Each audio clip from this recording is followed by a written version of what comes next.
So the one thing that the Acolyte series really marked itself down in history under Disney's wing is the fact that it got ratioed across all forms of social media, and I keep on saying this, yes I know, but this is something that we have never seen before under Disney Star Wars, let alone Star Wars in general. Nothing ever has been ratioed to this degree before, let alone at all, and we really have come to the realization that their overall agenda, from Kathleen Kennedy to Leslye Headland, from Amanda Stenberg, the main cast member of the show, has never been more obvious than this.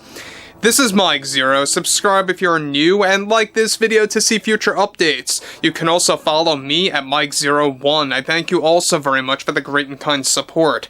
So, we already know that Bob Iger is engaging in a lot of arguments with the Disney Board of Directors about the direction of Disney, where it's going. You know, there's a lot of different shakeups happening simultaneously right now, based on all the divisions of the Walt Disney Company. One of the divisions that have been really going through a lot of suffering is Lucasfilm. Alright, this is the one division that is pretty much trapped in that vicious cycle of titles getting announced and cancelled, or falling into limbo mode, or titles, desperately, of course, clinging on to any attempt to drag the Star Wars fans back into the equation and then just failing tremendously.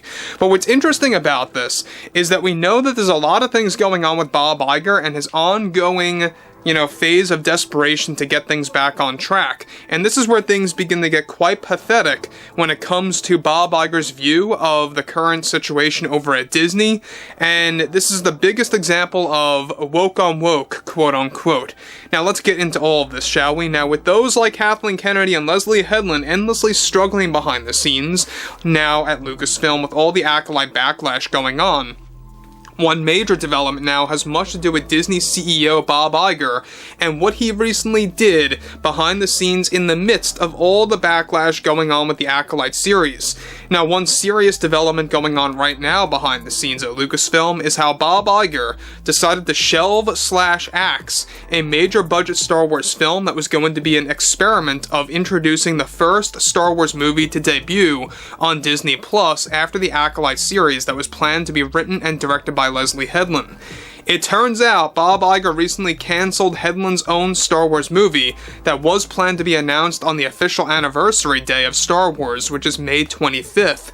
Now, the cancellation of this film that Headland was going to write and direct was going to be a live-action adaptation of a story called Star Wars Eclipse that is planned to first release as a video game and was later decided by Iger and Kennedy to be adapted into a full-length Star Wars movie for Disney+. The first Star Wars movie on the platform, produced for the platform.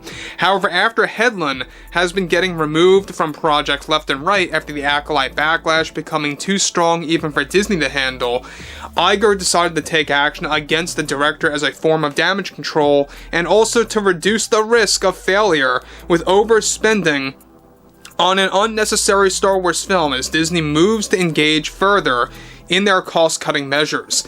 Now, this reportedly sparked outrage between Kathleen Kennedy and Bob Iger, since this was an agreed deal in a recent meeting that took place roughly 3 months ago for the Star Wars Eclipse movie that would be set during the early days in the High Republic, even before the Acolyte series.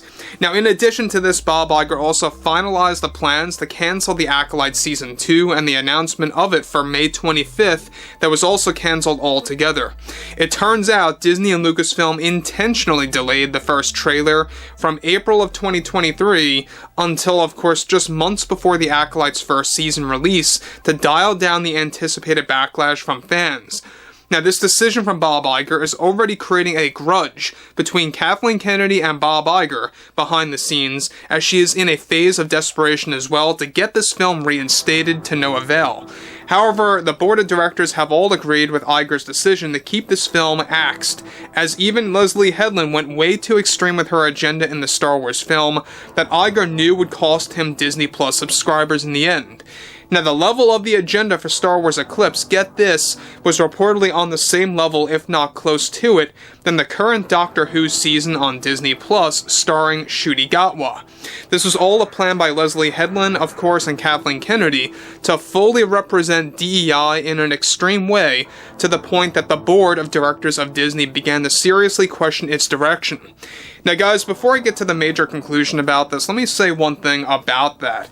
The fact that we have a scenario where we have those that fully support DEI, like Bob Iger and the Disney board, turning something down so extreme that Leslye Headland wanted to really put it on par with Ncuti Gatwa's Doctor Who season, goes to show you that they really are beginning to question themselves, to a degree at least. Now, I'm not saying here that this means that they're going to dial anything down with DEI, but there comes a limit to themselves that they all, pretty much simultaneously agreed on.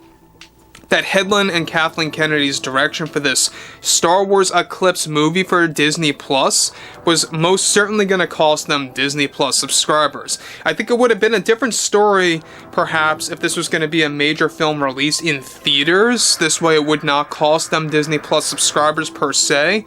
But the fact that they were going to actually experiment and put an actual Star Wars movie on the platform, made for the platform, that would have been a major mistake, because at the end of the day, when you're making a Star Wars film, it really should be in the theaters. I'm not saying I would have watched something like this, but let's just face it, if you're making a Star Wars movie, it belongs in the movie theaters, not on Disney Plus. I mean, Netflix is its own thing. They can pull that overall stunt when it comes to, major movies and stuff like that. But for Star Wars, it's its own thing. It has to be in the movie theaters if it's an actual film, and that's where everything fell flat. Now again, like I say, this is where things get out of control. However, that's not to say that they will be putting an end to DEI, as Iger is already preparing to double down on what, of course, this is going to actually be like with his own strategy. Now, Headland's lost Star Wars movie also comes as a result after creative differences sparked for the film's direction between Headland and the Disney heads, and who was going to be cast in the film. So again, we know that the Acolyte was the beginning of it all. We never saw any level of backlash like this before, apart from The Last Jedi, which, by the way, we didn't really see backlash for that movie until the movie came out in theaters. You guys may recall that during the November earnings call for Disney back in 2017, they were doubling down on Rian Johnson getting a full-fledged trilogy, and that's really what gave a lot of fans full confidence in The Last Jedi. Like, oh, this man got a trilogy, this movie must be that great. And that really turned a lot of people into the movie theaters. Different scenario here. It's the greatest example of fool me once, you can't fool them again. So again, like I say, Leslye Headland was way above her head here. She thought that she could really bring things to Doctor Who level of insanity in a Star Wars High Republic movie called Star Wars Eclipse that would be a live-action adaptation of the upcoming video game that I believe is planned to debut in 2026 or 27, correct me if I'm wrong on that, but they're still developing it after a couple of setbacks.